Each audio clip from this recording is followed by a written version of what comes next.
Well, as you say, Alex, we've obtained new images which we're about to broadcast, which provide the most conclusive evidence yet that Benazir Bhutto was shot, contradicting the government's official version of events and adding to suspicions here that it is trying to conceal the extent of the security failure which contributed to Mrs. Bhutto's assassination.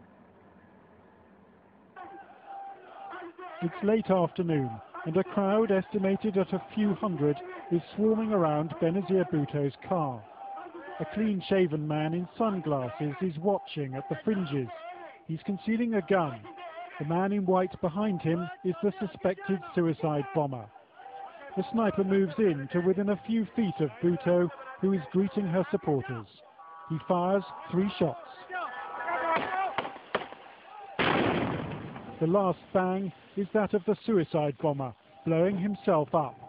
21 people in all were fatally injured here. You can hear their cries of pain and shock. Look at the shooting again. As the gunman fires at Bhutto, her hair is lifted.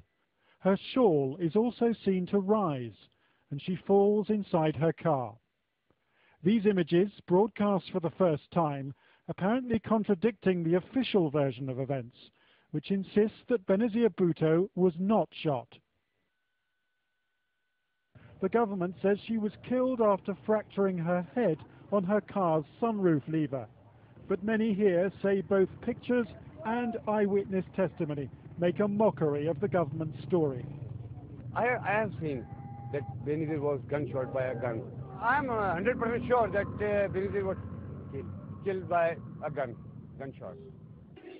That opinion on the street seemingly borne out by the latest pictures of Thursday's atrocity.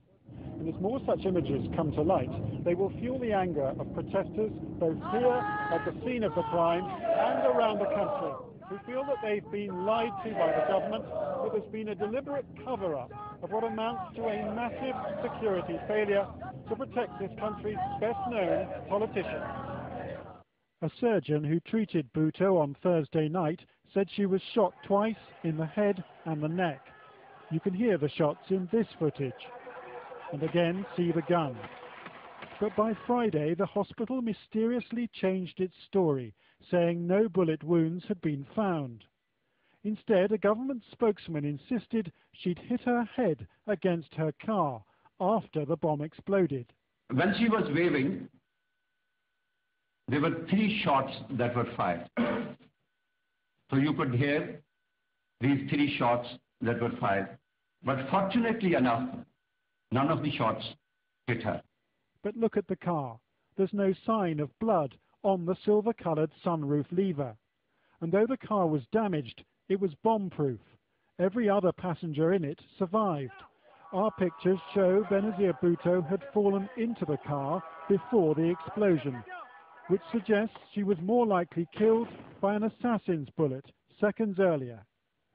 Today we spoke to a senior Bhutto aide who travelled in the car behind her.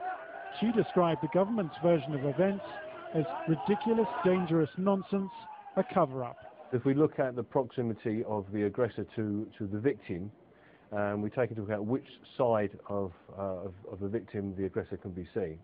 And then we see that the scarf at the base of her head lifts very suddenly without any other related movement. It suggests to me very strongly that there was a concussion on that side, or in other words, it looks very much like she was struck from a bullet on the left-hand side, low down on the head. To the left of the car, we can see 3 policemen. They're doing nothing to hold back the crowd. There's no doubt Benazir Bhutto made a fatal mistake when she stood through her sunroof. Yet her aides claim President Musharraf turned down her request to allow British and American private guards to protect her.